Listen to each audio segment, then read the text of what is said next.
Alexandre Lemaire et Omblin Roche sur Europe 1. Bon début de matinée sur Europe 1. Les prix à la pompe s'étaient un peu calmés. Voilà 2 semaines qu'ils redécollent. Une nouvelle qui tombe à pic. La remise gouvernementale est portée ce matin à 30 centimes le litre. Mais quel scénario pour la suite quand cette aide va disparaître? Alexandre, vous recevez ce matin Francis Perrin, directeur de recherche à l'IRIS, spécialiste des questions énergétique. Bonjour Francis Perrin. Bonjour. Le prix du gazole repart à la hausse depuis 2 semaines. Il se rapproche à nouveau des 2 € le litre. L'essence, 1,74 €. Ce scénario était prévisible, Francis Perrin? Dans une certaine mesure, oui, pour 2 raisons. Certes, dans les 2 derniers jours, les prix du pétrole ont baissé de façon significative. Mais dans les jours précédents, ils avaient remonté. Si l'on prend le Brent, pétrole produit en mer du Nord, donc en Europe, il y a 2 jours, il atteignait 105 $ par baril. Et donc, il y a une répercussion, ce qui fait repartir à la hausse les prix des carburants. Ça, c'est en général. Pour le cas du gazole en particulier, il y a des questions spécifiques. On sait très bien depuis des mois que le gazole, ce sera particulièrement compliqué du fait de la guerre en Ukraine et de ses impacts géopolitiques et énergétiques. Les Européens, l'Union européenne, entend se passer à hauteur de 90% du pétrole et des produits pétroliers russes dès la fin 2022, c'est-à-dire très bientôt. Oui. Or, la Russie est un fournisseur important de pétrole, bien sûr, mais en particulier de gazole à l'Europe. Et l'appareil de raffinage en Europe et en France ne produit pas suffisamment de gazole pour nos besoins. Il faut donc en importer. Et donc les prix des carburants repartent à la hausse, mais le gazole plus que l'essence, parce qu'on sait qu'il y aura plus de tensions sur ce produit-là que sur l'essence. Oui, la remise à la pompe passe aujourd'hui donc de 18 à 30 centimes par litre. Total Énergie ajoute de son côté une remise de 20 centimes. Ça va suffire pour absorber les hausses des prochaines semaines, des prochains mois ? Alors, sur les prochaines semaines, oui, effectivement, parce qu'il y a le cumul de ces 2 remises que vous venez d'évoquer.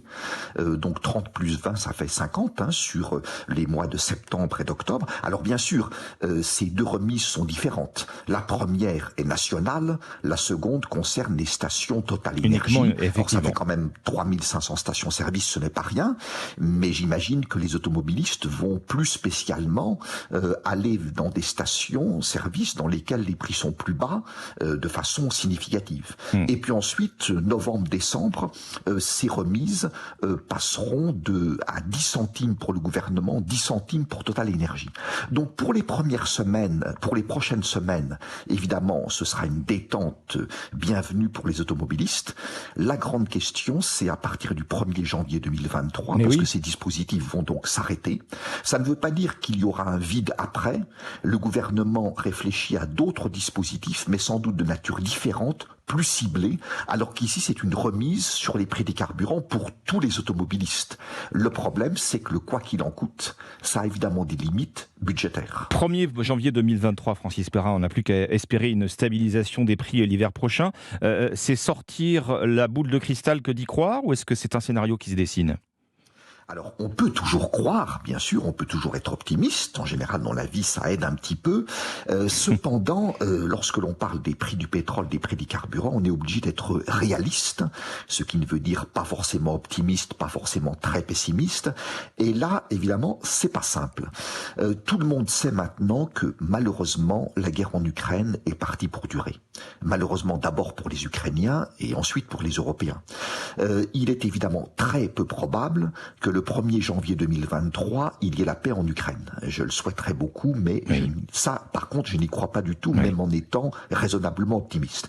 Et donc, il y aura encore des tensions haussières sur les prix du pétrole. Par contre, il y a d'autres facteurs qui peuvent avoir un impact baissier sur les prix du pétrole et sur les prix des carburants. Alors, ce ne sont pas forcément des choses toujours agréables. Par exemple, le ralentissement économique mondial.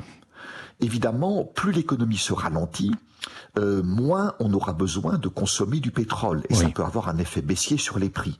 Certains prévoient même une récession économique mondiale, donc un recul de l'activité économique. C'est pas une bonne nouvelle, ce ne serait pas une bonne nouvelle. Mais si ça se produisait, évidemment, ça aurait un impact baissier sur les prix du pétrole et des carburants. Francis Perrin, oui.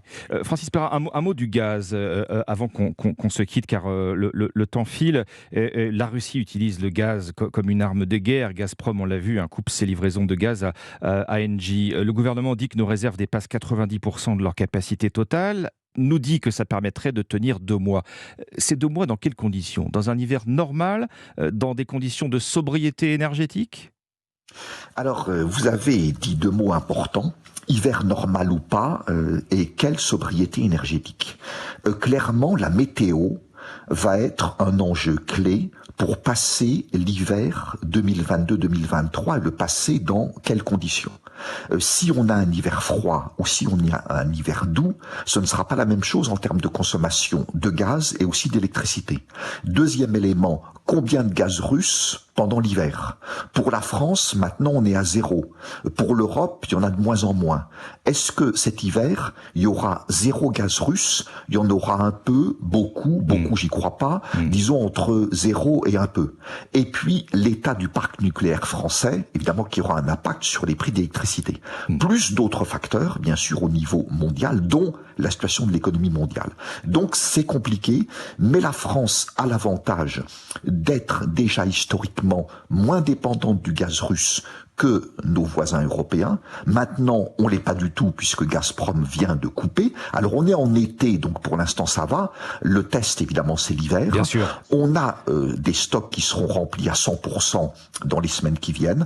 On apporte beaucoup de gaz naturel liquéfié parce qu'on peut le faire. On a 4 terminaux pour importer du gaz naturel liquéfié, donc transporté par bateau, qui peut venir de différents pays qui ne sont pas la Russie, à commencer par les États-Unis et d'autres, et on doit essayer de diminuer de façon volontaire notre consommation de gaz. Objectif, moins 15%, c'est l'objectif européen.